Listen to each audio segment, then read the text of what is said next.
Un coucher de soleil au pied des célèbres statues Moai sur l'île de Pâques. Voilà une vision qui fait rêver bien des voyageurs. Ils hésitent d'ailleurs de moins en moins à franchir l'océan pour rejoindre ce petit bout de terre d'à peine 20 km de long, perdu en plein Pacifique.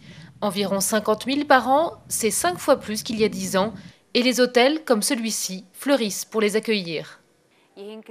C'est incroyable comme le tourisme a augmenté. Il faut voir comment s'est développé le village, la quantité de nouveaux restaurants, de nouveaux hôtels.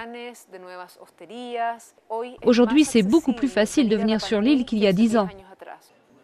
Excursions, commerce, le tourisme génère 80% des ressources de l'île. Mais il engendre aussi des problèmes. En tête de liste, les déchets liés à la hausse de la consommation.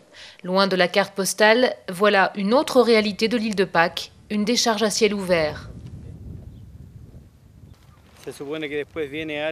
Normalement, il y a quelqu'un qui vient récupérer tout ça pour le mettre au fond et l'enterrer. Mais bon, c'est très lent. C'est pour ça qu'il y a autant de déchets tout autour. C'est très mal géré.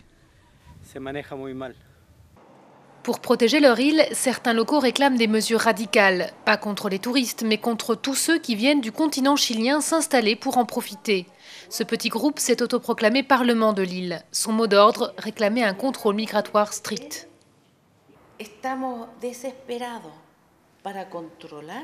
On demande désespérément un contrôle des gens qui viennent ici pour s'installer.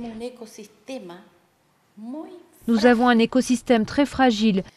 L'île est très petite, elle ne peut pas supporter une surpopulation.